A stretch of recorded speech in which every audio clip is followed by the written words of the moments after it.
আমাদের পৃথিবীর সব চালু হয়েছে কার যুগ থেকে? হযরতে ওমর রাদিয়াল্লাহু আনহু। এখন আপনারা প্রশ্ন করতে পারেন, হুজুর আল্লাহর নবী যেদিন জন্মগ্রহণ করেছেন ওই দিন থেকে চালু হয় নাই কেন?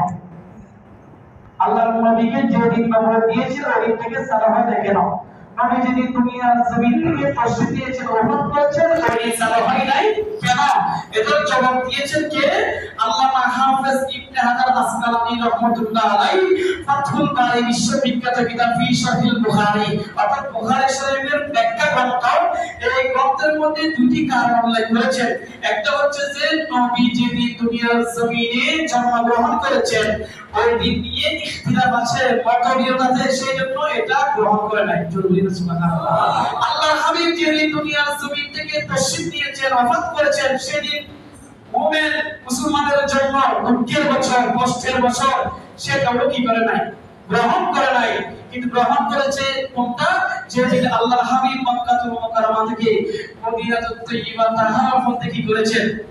হিজরত করেছেন, ওই দিন গ্রহণ করেছেন।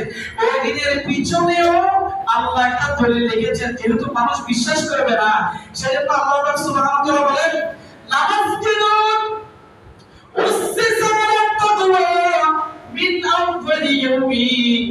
আল্লাহর হাবিব যেদিন মক্কা থেকে মদিনায় হিজরত করেছেন, কোথায়? আল্লাহ বলেন না কোথায়? মদিনায় যখন হিজরত করেছেন ওই মদিনায় গিয়ে নবী একটা মসজিদ নির্মাণ করেছেন যেটাকে মসজিদে কুবা বলা হয়। জোরে সুবহানাল্লাহ। এটা পৃথিবীর সর্বপ্রথম মসজিদ। আপনারা বলতে পারেন পৃথিবীর সর্বপ্রথম মসজিদ তো খানায়ে কাবা, সেটা ঠিক আছে, কিন্তু হিজরতের দিক দিয়ে সর্বপ্রথম মদিনা শরীফের মসজিদ হলো মসজিদে কুবা। আল্লাহ বলেন নামাসজিদুল মুসসিসা আলা তাকওয়া মিন আউয়ালি ইয়াউমিন। এই মসজিদটা তাকওয়ার উপর প্রতিষ্ঠিত। এখানে আল্লাহ আউয়াল শব্দ ব্যবহার করেছেন। কি শব্দ? আউয়ালি ইয়াউমিন। আউয়াল মানে প্রথম। আউয়াল শব্দ ব্যবহার করার কারণে হিজরি সন পহিলা তারিখ সেখান থেকে গণনা করা হয়েছে। জোরে সুবহানাল্লাহ। সেখান থেকে গণনা করা হয়েছে। এখন আপনারা বলতে পারেন ওমরের যুগ ছাড়াও তো আগের কি করত? হিজরি সব করত। তারা কিভাবে করত সেটা তারিখে কামালের মধ্যে নোট করেছেন। বহু যুগ ধরে আগেরকার যুগের মানুষরা হিজরি কি করত? গণনা করত। কিভাবে? হযরত ইব্রাহিম খলিলুল্লাহ যেদিন দুনিয়ার জমিনে জন্মগ্রহণ করেছেন ওই দিনকে কেন্দ্র করে তারা সাল গণনা করত। আবার কেউ বলেছেন হযরত ইব্রাহিম নবী যেদিন অগ্নিকুণ্ডে পতিত হয়েছে সেদিন থেকে সাল গণনা করত। আবার কেউ বলেছেন হযরত ইব্রাহিম নবী যেদিন অগ্নিকুণ্ড থেকে কি পেয়েছে? মুক্তি পেয়েছেন, সেদিন থেকে সাল গণনা করত। আবার কেউ বলেছেন ইব্রাহিম নবী যেদিন আল্লাহর খানায়ে কাবা সংস্কারের জন্য ভিত্তি স্থাপন করেছেন সেদিন থেকে সাল গণনা করত তৎকালীন যুগের মানুষরা। আবার কেউ বলেছেন কাফির লড়াই যেদিন মূর্তি পূজা নতুন করে চালু করেছেন সেদিন থেকে কি করত? সাল গণনা করত। কিন্তু আরবদের মধ্যে এগুলো ছিল, এগুলো থাকলেও পরবর্তীতে হযরত ওমর ইবনে খাত্তাব যে হিজরি সন চালু করেছেন ওখান থেকে শুরু করে অদ্যাবধি পর্যন্ত সেই হিজরি সন এখনো চালু আছে। জরুরি না সুবহানাল্লাহ। কিন্তু আমরা মুসলমান দাবি করি, আমরা অনেকে আছি হিজরি সনগুলো জানি না। এটা আমরা বলতে পারবেন কত হিজরি চলতেছে? 1448। আমরা আমাদের ছেলে মেয়েদের এগুলো শিখাই না, এগুলো শিখাই না। সালাতুল ইয়া সালামুন ইয়া হাবিবাল্লাহ। আমরা কি শিখাই? বাংলা নববর্ষের সময় মানুষ কি করে? মেয়েদেরকে শাড়ি পরিয়ে ভূতের মতো সাজিয়ে মূর্তি পূজার রূপ দেয়, ঠিক কিনা? এখন যদি আমরা বলি তখন তারা কি বলে এটা বাংলার মানুষের অধিকার, এটা সংস্কৃতি, এটা সংস্কৃতির নামে অপসংস্কৃতি করে বলে না আলহামদুলিল্লাহ। আমরা এখন বলি কিন্তু বাংলা না হওয়ার আগেও সে মুসলমান ছিল, ছিল কিনা? আর যে বলি না বাংলা না হওয়ার আগেও মুসলমান ছিল। প্রত্যেকটা সন্তান মুসলমান করে জন্মগ্রহণ করেছেন। সেজন্য আল্লাহর হাবিব হাদিসে পাকের মধ্যে বলছেন কুল্লু মাউলুদিন ইউলাদু আলা ফিতরিহি কবুলুদ্দিন, প্রত্যেকটা সন্তান দুনিয়ার জমিনে জন্মগ্রহণ করে দ্বীন গ্রহণের যোগ্যতা নিয়ে। জোরে সুবহানাল্লাহ।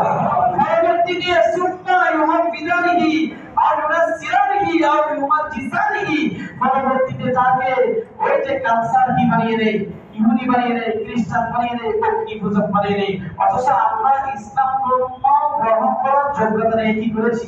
জন্মগ্রহণ করেছি। তাহলে বাংলা হওয়ার আগেও কি ছিল? মুসলমান ছিল। মুসলমানদের সংস্কৃতি ধরবেন, আমাদের সংস্কৃতি হচ্ছে হিজরি নববর্ষ। আমাদের সংস্কৃতি কি? হিজরি নববর্ষ। 3339 নং হাদিসে পাকের মধ্যে আল্লাহর হাবিব আল মুস্তাফা ফি সহিহাইন এই কিতাবের মধ্যে আমরা আমাদের ছেলেকে কি শিক্ষা দিব এই বিষয়ে রাসূল একটা হাদিস বর্ণনা করেছেন। কি বলেছেন? অথচ আমরা সকালে মন্তব্য পাঠাই না। আমরা ফুলকারিয়া মাদ্রাসা এখন বর্তমান ফাটাই না, মোটামুটি কেজি স্কুলে। কোথায়? কেজি স্কুলে। সেখানে কি শিখাই?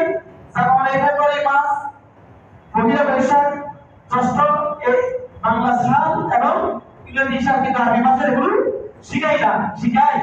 কথা বলেন না। আর শিখাই কি? হাতি মাটির দিন, তারা মাঠে ফেলে দিন, তারা খাওয়া বেশি। এর একটা কতগুলো মিথ্যা গল্প করে আমাদেরকে শিখাইতে কি না? কিন্তু একটা কথা মনে রাখবেন, আল্লাহর বিধান অনুযায়ী যাদের খাওয়া বেশি, যাদেরকে আল্লাহ শিখ দিয়েছেন, তারা ডিম পারে না। কি পারে না? তারা বাচ্চা দেয়। তারা কি দেয়? আল্লাহর নিয়ম অনুযায়ী, আল্লাহর বিধানে তারা বাচ্চা দেয়, তারা ডিম পারে না। যেমন হাঁস, মুরগি, এরা তো শিং ছাড়া, এরা কি দেয়? ডিম দেয়। এরা কি দেয়? তাহলে একটা মিথ্যা কথা না? একেবারে প্রত্যুষের সকালে আমাদেরকে কেন্দ্র স্কুলে একটা মিথ্যা কথা শিখায়, কিন্তু আমরা মহরম, সফর, রবিউল এগুলো শিখাই না। তো এগুলো শিখার জন্য আল্লাহর হাবিব কি বলেছেন? আল্লিমু আওলাদাকুম সালাসা খিসাল। আল্লাহর হাবিব হাদিসে পাকের মধ্যে আমাদেরকে বলছেন তোমরা তোমাদের সন্তানকে তিনটি বিষয় শিক্ষা দিবে। তার মধ্যে এক নাম্বার হলো হুব্বাল কুরআন। জোরে সুবহানাল্লাহ। দ্বিতীয় নাম্বার হলো হুব্বাল নবী, নবীর ভালোবাসা। তৃতীয় নাম্বার হলো হুব্বা আহলিল বাইত, আহলে বাইতের ভালোবাসা। এগুলো শিখলে শিখবে, আর এগুলো না শিখালে ওই অপসংস্কৃতি করে মুসলমানিয়ত হারিয়ে ফেলবে। জোরে নাউজুবিল্লাহ। তাহলে এই হিজরি সন আমরা কার থেকে পেয়েছি? বলেন না। হযরত উমর রাদিয়াল্লাহু থেকে আমরা হিজরি সন পেয়েছি। হিজরি সনের মধ্যে পয়লা থেকে শুরু করলে আমরা মাস পাই কয়টা? 12টা। কয়টা? 12টা। আমি যে আয়াত কারিমা তেলাওয়াত করেছি, আল্লাহ পাক সুবহানাহু ওয়া তাআলা বলছেন কি? ইন্না ইদ্দাতাশ শুহুরি ইনদাল্লাহি 12 শাহরান ফি কিতাবিল্লাহি ইয়াওমা খালাকাস সামাওয়াতি ওয়াল আরদ। আল্লাহ বলেছেন আসমান এবং জমিনের সৃষ্টির সূচনা থেকে আল্লাহর কাছে আল্লাহর বিধান অনুযায়ী মাসের সংখ্যা হলো 12টি। কয়টি? আর তো বলেন না 12টি সংখ্যা। কিন্তু আরবের মধ্যে এমন কতগুলো লোক ছিল যারা 12টি না রেখে 13টি করেছেন। আবার কেউ চেয়েছেন সেখান থেকে একটি কমিয়ে 11টি করার জন্য। জোরে নাউজুবিল্লাহ। সেটা আল্লাহ বলেছেন ইন্নামান নাসিউ জিয়াদাতুন ফিল কুফর। যারা এই 12টি মাস আমি আল্লাহ নির্ধারণ করে দিয়েছি, এগুলো থেকে যারা কমাতে চায় এবং যারা বৃদ্ধি করতে চায়, এরা কি? ফিল কুফর। এরা কি? কুফর। বলি না কুফর। সেজন্য আল্লাহ সুবহানাহু ওয়া তাআলা এই 12টি মাসের মধ্যে 4টি মাস আমাদের জন্য সম্মানিত করেছেন। ওই 4টি মিনহা আরবাতুন হুরুম। এখন হুরুম মানে তো হারাম। হুরুম মানে কি? হারাম। আমরা সচরাচর মনে করি হারাম মানে নিষিদ্ধ। এই 4টি মাসের মধ্যে 4টি মাস হলো, একটা হচ্ছে রজব, একটা কি? আর 3টা একসাথে যুলকাদা, যুলহজ্জা, মুহররম। যুলকাদা, যুলহজ্জা, মুহররম চারটি মাসে যুদ্ধ বিগ্রহ করা, মারামারি করা, দাঙ্গা হাঙ্গামা সৃষ্টি করা সম্পূর্ণ কি নিষেধ। এগুলো সম্মানিত মাস।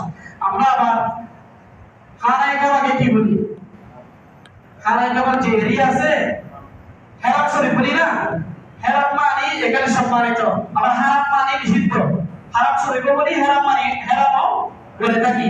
কিন্তু ওই হেরাম শরীফে যারা ঢুকে যাবে তারা আর কোনো অন্যায় কাজ করতে পারবে না।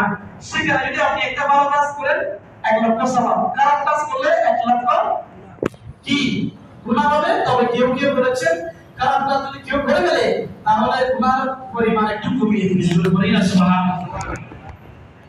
তাহলে হারাম মাস আল্লাহ আমাদেরকে দিয়েছেন ইবাদত বন্দি করার জন্য। কয়টি? 4টি। আর সুবহানাল্লাহ কয়টি? 4টি। সেজন্য এই হারাম মাসে যারা ইবাদত বন্দি করবে আল্লাহ হাবিব বলেছেন মা তাকাদ্দামা মিন যামবিহি ওয়া মা তাআখার। যে ব্যক্তি এই 4টি মাসে ইবাদত করবে, রিয়াজত করবে, আল্লাহর শুকরিয়া জ্ঞাপন করবে, তাহলে তার পূর্ববর্তী 1 বছর পরবর্তী 1 বছর গুনাহ আল্লাহ ক্ষমা করে দিবেন। সুবহানাল্লাহ। এবার আসি আমরা আশুরা। এই মাসে আশুরা আছে কি নাই? আশুরা মানে এখানে আশুরা থেকে আশুরা হয়েছে। ওয়াহিদ, ইসনা, সালাসা এভাবে শুরু করলে গণনা করলে আশুরা মানে কত? 10। আশুরা এটা আশুরা থেকে হয়েছে। আল্লামা বদরুদ্দিন আইনি বলেছেন এটা দামি হয়েছে কেন, সেটা মুনতাদুল কারি ফি সহিহ বুখারী, বুখারী শরীফের ব্যাখ্যা গ্রন্থ লিখেছেন আল্লামা বদরুদ্দিন আইনি বলেছেন লিমা সুমিয়া ইয়াউমাল আশর আশুরা ইস্তাদরাবা ফিহি ফাকিরা লিআন্নাহু আশিরুল মুহররম ওয়া হাদা যাহিরুল ওয়াকিলা লিআন্না আল্লাহ তাবারাকা ওয়া তাআলা আকরামা ফিহি আশরাতা মিনাল আমবিয়াই আলাইহিমুস সালাম বিআশারা কারামাত। জুরবি সুবহানাল্লাহ। মুনতাদুল কারি ফি সহিহ বুখারীর মধ্যে আল্লামা বদরুদ্দিন আইনি বলেছেন এই আশুরা দামি হয়েছে। এই মাসের মধ্যে আশুরা আছে কি নাই? মুহররমের 10 তারিখ আশুরা দিন। এই আশুরা দামি হয়েছে আল্লাহ পাক সুবহানাহু ওয়া তাআলা আশুরাকে দামি করেছেন। দশজন নবীকে আল্লাহ নিয়ামত দিয়ে জোরবি সুবহানাল্লাহ। কয়জন? 10জন। তার মধ্যে একটা হলো আল্লাহ পাক সুবহানাহু ওয়া তাআলা আশুরার দিনে হযরত আদম আলাইহিস সালামের তওবা কবুল করেছেন।